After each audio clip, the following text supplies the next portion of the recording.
It's impossible to predict the time when confidence will be lost, but it can come quickly. Resorting to buying other paper currencies will not be of much help. When the dollar crashes, most likely the purchasing power of all currencies, since all currencies hold dollars as a reserve, will go down as well. This means that dollars and other currencies will go into buying consumer items, precious metals, and other physical properties. Consumer prices will soar, as well as interest rates. The central bank will lose control, and the more they inflate, the worse the confidence becomes. The interest rates will respond to these efforts by rising sharply. If the Fed tries to reverse the run on the dollar, interest rates will also soar, and the pain on the American citizens will be of such proportion that political chaos will result. Either scenario leads to political and social chaos, the third event, and the most dangerous. With no ability of the federal government to fund its commitments, international or domestic, major changes will occur in our system. The social unrest will elicit cries for government to exert unusual force to head off a complete breakdown of law and order. The ultimate trap will be set for a system of government claiming to protect a free society. If more power and police authority are not given to the federal government, it will be argued that only anarchy will result.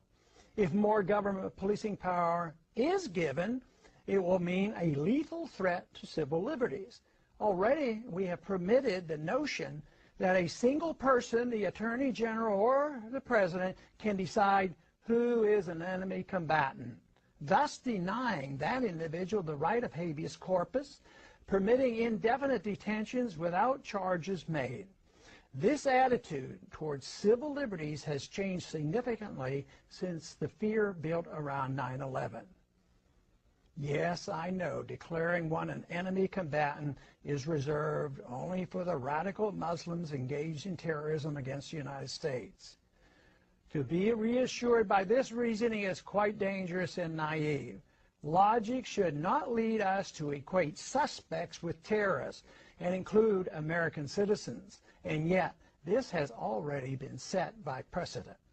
Under difficult circumstances, our political leaders will not be hesitant to use these powers to maintain order. Tragically, the people may even demand it. We are rapidly moving toward a dangerous time in our history. Society as we know it is vulnerable to political and social unrest.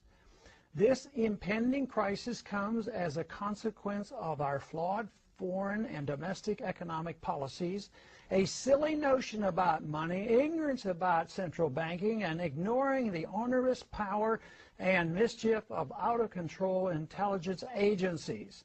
Our unsustainable welfare state and a willingness to sacrifice privacy and civil liberties in an attempt to achieve safety and security from an inept government. Dangerous times indeed. What can be done about it? Must we wait for the inevitable and expect to restore our liberties in a street fight against the overwhelming power of the state? Not a good option. The only way that we can prevent blood from running in the streets is to offer a better idea of the proper role of government in a society that desires first and foremost liberty.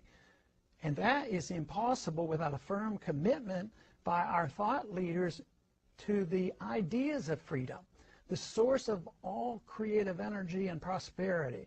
An all-powerful state is the threat to that ideal. The prevailing attitude of the people, as it once was in early America, must be that of liberty and self-reliance, rather than the nanny state and dependency. Rely on the government force to mold all private choices. If this is understood, a smooth, although not painless, transition to a free society is achievable. Ignoring this option will be very destructive to everything that is dear to the hearts of most Americans. What is it that we must do? We must immediately embark on balance the budget by reducing spending, change our foreign policy to that of non-intervention, a full audit and more supervision of the Federal Reserve, leading to abolishing the Federal Reserve, legalize competition to the Federal Reserve with competing currencies, regain respect for civil liberties and privacy while reining in the CIA, wean ourselves off the dependence of wealth transfers by government, abolish crony capitalism, no subsidies, no bailouts, no regulatory or tax privileges to protect the powerful elite, especially the military-industrial complex, eliminate the income tax, the inheritance tax, and taxes on savings and dividends.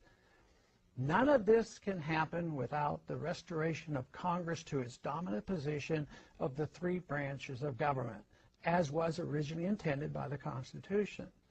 The executive and the judicial must be reined in, and Congress must assert its prerogatives over all legislation curtailing all unconstitutional agenda through budgetary controls.